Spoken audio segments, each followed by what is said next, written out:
Absalom is the one that overthrows him. Yeah. And sleeps with all his concubines due to the heinous sin that he does.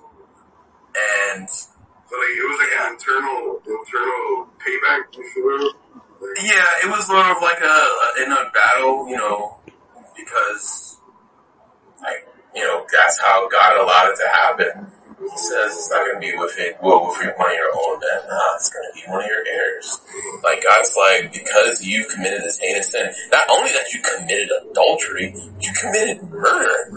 You know, and sure, yeah, you've murdered other guys for my sake. You know, that's a different story.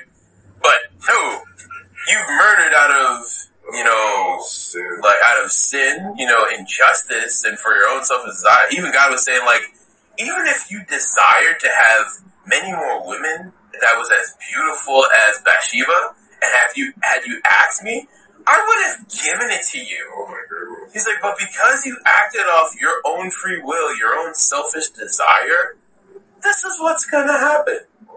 And David had to sit there and take it. Like a little kid that takes a spanking from his parents.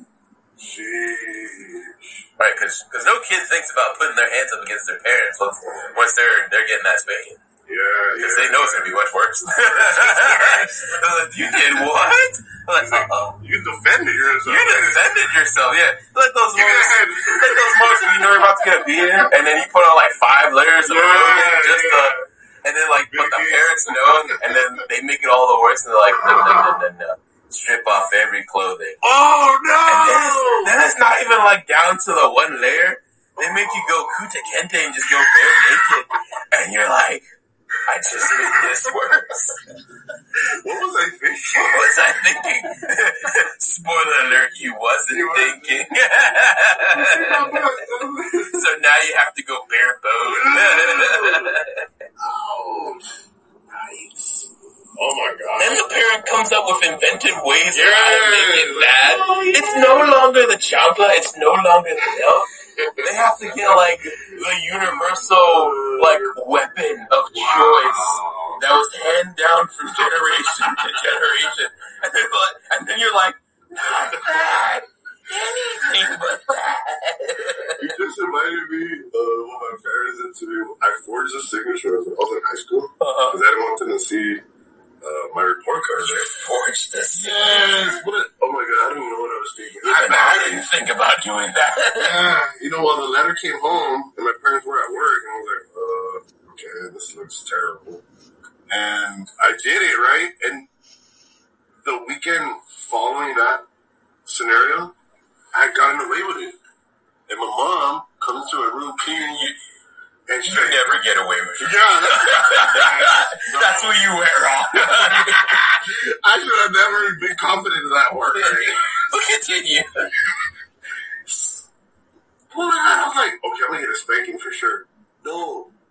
What my mom does, she gets kernels of corn, throws them on the floor. She said, you're going to learn today. Get on your knees and start praying to God. Learn today? Yeah. So that's where it originated from. Yeah, so she had me on my knees, on the cement, on top of the kernels, for like 2 hours on my knees. And she's like, have you learned your lesson? You are never, ever going to do this ever again. Because you just like took my name and, you know, used it. And on top of that, you got bad grades. Like, oh gosh. Okay, I had to think about this. 2 hours on kernel and cement, praying on your knees. Yes. I've never heard of something that was so dastardly spiritual, but in the same token brutalizing. And that was where did that come from? Like, that's how they're like, did you just invent this? Yeah. Like, you just invented You this. reminded me of that. Like, yeah, the parents like, oh yeah, so you got issues with pride, huh? Oh my gosh. What type of... Let's go back to the ancestral book. Let's go back to the... It's like, she said, forget the belt. Yes. Forget the whip. Oh. Like, no. We're going to take it back to the 1st century in Mayan times. Like, the cord Right. You think the court? Like, you thought the court, to all you millennials out there, you thought you knew punishment? You know nothing. It was embarrassing. It was, it touched you because, like, at the end of the day, you're like, man, I can't believe I caught, like, and I never did it again. But I bet you did it. Yeah, no, I did You'd be not. insane if you did. No, yes, exactly. Yeah, bro, you definitely reminded me of that right now. Like, God, like, oh, okay, let's curb your punishment just perfect so you understand. You'll never have to do this again, right? Like, you'll remember this. Like, we will never speak of this again because you will never do it again. You'll be in this the next time you remember this, it's going to be like a painful You'll be in this one. Yeah. It'll be a painful memory for you. So finish you up with that right after that. Almost reminded me of that movie Pootie Tang, where basically he decided to do something wrong, and every time he did something wrong, a memory struck of when his dad disciplined him. It was like, nah, bro, I'm good. If it's that way with God, like, and I'm pretty sure, like, after David did that, David never did that ever again. He's like, yeah, I learned my lesson that day. Yeah, amen. Quick question. Yeah. David, Bathsheba. Yeah. So was Bathsheba already married to somebody else? Yes, that wasn't David's wife, mind you. Right. Okay, so back in 2 Samuel, the part that they don't tell you about in the kids version because they'll never show it. My wife was like, "Oh, I want to see that new movie, David." I was like, "It's pretty good." I was like, "It made over its budget." I was like, "Are they gonna make a sequel?" That's the way, like, basically she was like, "What part does it go up to?" Oh, it goes into that part, where David joins the Philistines. And his best friend Jonathan dies. It goes up into that, and his people get taken. It goes up into that part. I said, are they going to ever make a sequel? And I was like, well, it made above its budget, so yeah, that's the likelihood. But honestly, babe, I don't think so. She's like, why? Because it doesn't get kid-friendly after that. It gets really adult-rated. So, yeah, I don't think they'll be making a sequel to that. I was like, it goes up to David gets anointed to fighting Goliath. Thinking and Saul thinking that, he's gonna dethrone him, but it doesn't get kid friendly after that. If they do make a sequel, let's just say that it's gonna be either PG-13 or rated R. A lot of stuff happens. But anyway, that wasn't David's wife. On top of the wife that he already had, which was Michal, Saul's daughter. I don't know if I'm pronouncing that well in Hebrew. Okay. And, you gotta hit it. Right. And then, like, along with all the other concubines, with all the other kids that he had, I don't know what husbands were thinking as if one wife wasn't enough. And then, like, he, while the men were out fighting at war, he remains idle on his rooftop and happens to find Bathsheba, which was, Uriah the Hittite, the one that he sent out to murder. That was his wife. That's why he decided to send him back drunk, thinking that it was his kid. Once again, he was singing Billie Jean. The kid was not his son. But he didn't. So David got Uriah drunk, yeah, and tried to convince him to go home to sleep with his wife, thinking that the kid was his.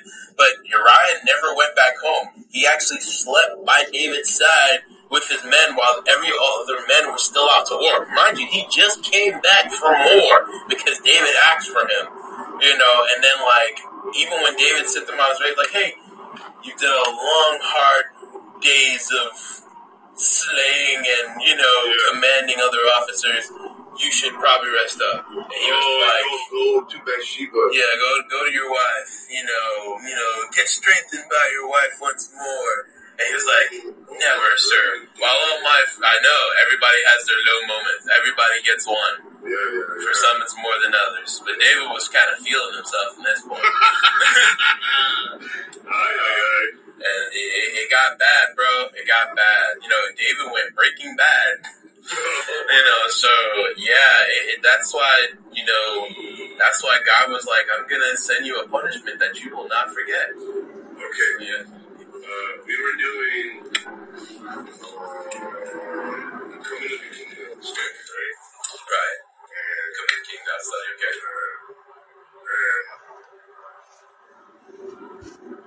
And the end times, right, or the end of days, right. That was the ending of supposedly the Jewish order of things, if you will. No, not necessarily. Just remember, this was still in the Old Testament, 2 Samuel, right, left hand side, 2 Samuel. Okay, go ahead. And remember, they were still sacrificing lambs and all that stuff to the Lord and everything like that. My apologies, but what I meant to say is like when after Jesus came, God came. Oh yeah, after Jesus came, that was pretty much the end of the Old Covenant, where you didn't need to sacrifice Passover lambs and all that stuff, because Jesus, like, literally was the ultimate sacrifice. Jesus was the Lamb of God. So it was once Jesus got sacrificed, that was it. No more sacrificing my sheep, no more sacrificing my calves, my goat. I mean, if you are going to sacrifice and all that stuff, you better make sure you're making one heck of a good gumbo. Because, yeah, there you go. So the reason I bring that up is,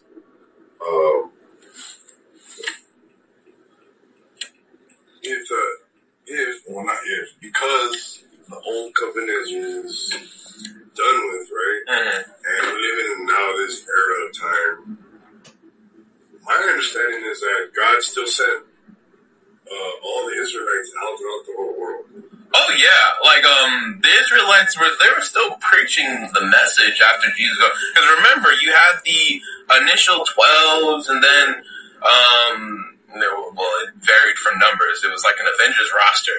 It always went up and down. There was always more, and there was always less. But you had the original 12, and then after Judas had died and Matthias had taken over as the 12th disciple, after Stephen was killed for preaching the message, Saul, who eventually became known as Paul in Acts, approved it. And then that's when he started persecuting the church heavily in the first century. And that's when the whole, scattering of all the disciples went out. So like literally everybody like segregated at that point. So the reason I bring that up, just to kind of like get the concept in my mind down, the state of Israel currently. Mm-hmm. My understanding is that they are not Israelites. Like the people that are living, with the flag and the star and all that, the Star of David and all that. And the reason I'm asking is because during the kingdom study, it was like the end of them, the end of that type of obedience, if you will, right? And then when Jesus came, it started anew. Mm-hmm.